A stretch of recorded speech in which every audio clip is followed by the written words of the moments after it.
Հայաստանի շնորհապետական կուսակցության հարգելի աշխարհաժողովի պատվիրակներ։ Շատ ուրախ եմ այսօր բոլորիդ տեսնել։ Ես իրականում շատ կարևոր եմ համարում, որ ընթացակարգի առումով մենք կարողանում ենք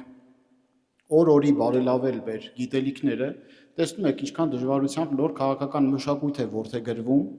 ինչքան ենք մենք աշխատում մեզ վրա, որ կարողանանք թե խոսքի մշակույթի առումով, թե ընթացակարգի առումով կարողանանք պահպանել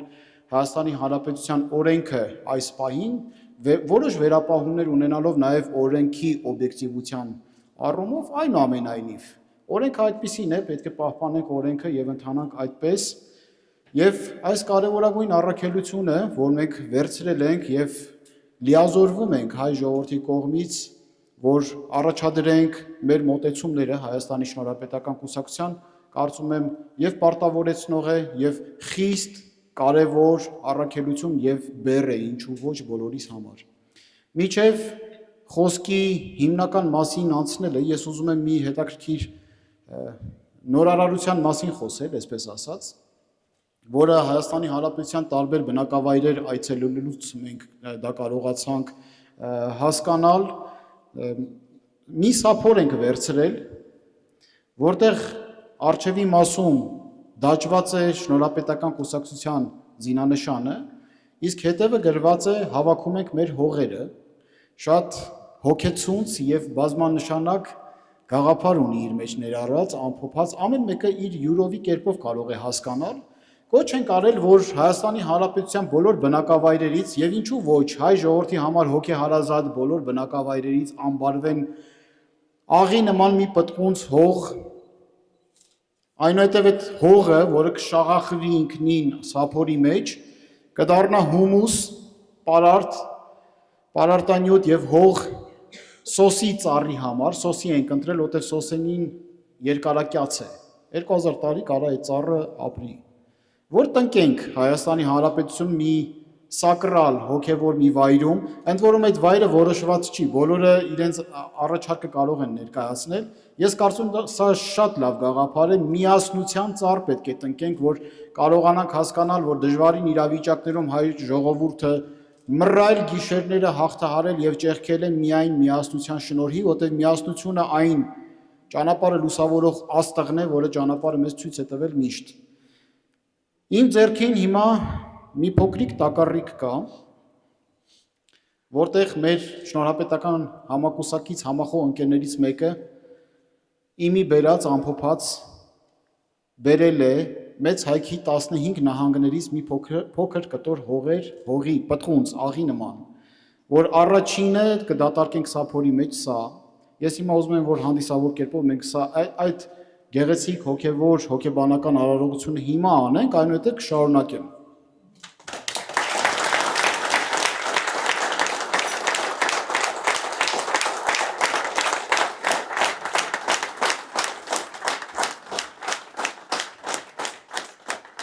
Գիտեք, յուրաքանչյուր պետություն,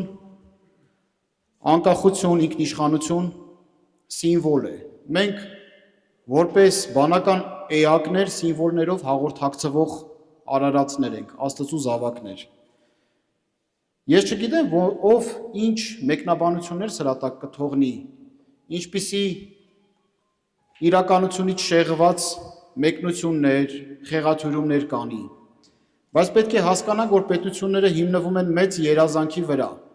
Եթե դու վերացնում ես մեծ երազանքը, վերացնում ես ժողովրդի կենսունակությունը, վերացնում ես մարդկանց ողջ մնալու ավյունը եւ այդ անկախության համար պայքար մղելու ջիղն ու կամքը։ Մեծ հայրենիքներ ունեն բոլորը։ Ինչքան էլ որ հիմա մենք տեսակարարքշռով չենք տեսնում, որ այդ պետությունները այսպես թե այնպես մեծ են։ Մեծ հայրենիքի կոնցեպտ ունի Չինաստանը, Միացյալ Նահանգները, Ռուսաստանը, Գերմանիան, Ֆրանսիան, ինչն է խանգարում, որ հայ ժողովուրդը ունենա, ինչն է խանգարում, ինչ ենք մենք ուզում Հովհաննես Թումանյանի հեքիաթի նման կռնատ աղջկա պատմությունը սուբլիմացնենք եւ պրոյեկտենք մեր ժողովրդին։ Հիշում եք այդ հեքիաթը, չէ, որ մանուկը կրծքին կախված կռանում է, որ ջուր խմի, որտեղ ջուրը գիտեք կենարար հեղուկ է, առանց ջրի կյանք չկա։ Մանուկը ընկնում է ջուրը, բայց ձեռք չունի, որ մանուկին հանի ջրից։ Ինչ ենք մենք հատում ձեռքերը, ինչ ենք մենք հատում հնարավորությունները եւ ազգի ոգին, պայքար մղելու ոգին։ Չի կարելի երբևիցե ուրանալ պատմությունը, չի կարելի ուրանալ մշակույթը։ Մենք պետք է հասկանանք եւ գիտակցենք, որ դեռևս մեր ծագումից սկսած ունենք աստվածատուր առաքելություն, հասանալի եւ հասկանալի դարձնենք աշխարհին միմյանց նկատմամբ, այսինքն հայ ժողովուրդը այդ կապող կամուրջն է ամբողջ աշխարհի համար, եւ այդ կամուրջը հանդիսանալու համար մենք մեր աստվածատուր հայրենիքը պետք է պաշտպանենք, մեր արդարությունը, մեր իրավունքները։ Այս առումով ուզում եմ ասել, որ պետականաստեղծ ջիղով օժտված հայ ժողովուրդը ունի առաքելություն լուծելու եւս մեկ կարևոր խնդիր՝ ստեղծելու ռազմավարական ընտրանու ինստիտուտ, մարդկանց համախումբ, առաջնորդների մի նոր դասակարգ, որոնք իրենց անձնական եւ խմբային շահերը կստորադասեն պետական շահերին։ Ցավով պետք է ասեմ, որ փորձն ու ճանապարհը, որը անցվել է նախկին եւ ներկա իշխանությունների կողմից, դա այն դրական փորձի մասին չէ, որը որ մենք կցանկանայինք ամբողջ ազգով տեսնել։ Ես չեմ ուզում, որ երկիրը ղեկավարեն ապիկարության, դժվարությունների, թալանի, կոռուպցիայի եւ բոլոր մահոցու մեղքերը իր մեջ ամփոփած փորձառությունը։ Ես ուզում եմ, որ երկիրը առաջ ընթանա մաքրության,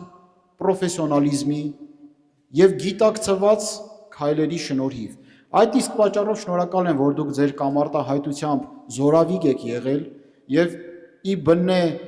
քաղ հանրությունը եւ հայ ժողովուրդն է եղել նախաձեռնողը այս ամենի։ Ինչ ճանաչողները գիտեն, որ ես երբևիցե ավելնորդ ամբիցիաներ իմ կյանքի ընթացքում չեմ դրսևորել եւ եթե ժողովրդի կամքը չլիներ եւ մարդիկ այդ ճանապարհին մղելու իրենց մոտեցումները չունենային, ես կշարունակեի զբաղվել գիտությամբ։ Հիմա այս առաքելությունն եւ պատիվը բաժին է հասել վստահությունը եւ ես որպես մարտնչող հայի տեսակ տանելու եմ առաջ եւ պայքարելու ենք հանուն մեր ինքնիշխանության, մեր Հայաստանի Հանրապետության եւ հայ ժողովրդի հավաքական առումով, որտեղ հայ ժողովուրդը զատել Սփյուռքից դա նշանակում է նույն կրնատ աղջկա պատմությունը։ Սփյուռքը առանց Հայաստան գոյություն ունենալ չի կարող, Հայաստանը առանց Սփյուռքի գոյություն ունենալ չի կարող։ Ինձ համար հայկական գենոֆոնդը, հայկական ավանդույթները, էպիկական մտածելակերպը եւ տաղանդը դա արժեք է, որը պետք է մեկտեղվի մի վայրում եւ դրա դափնին ու թագն ու պսակը պետք է լինի ուժեղ, զարգացած, ժողովրդավարական, ինքնիշխան եւ բարեկեցիկ Հայաստանի Հանրապետությունը։ Եկեք ի վերջո այդ երկիրը կերտենք եւ տանք մեր հաջորդներին, որտեւ հաջորդների մեջ գալիս է մի սերունդ, որ դա մեզ երբեք չի ներելու։ Առաջ դեպի արժանապատիվ հայրենիք, դեպի ինքնիշխան եւ ուժեղ Հայաստան կերտելու օրեր։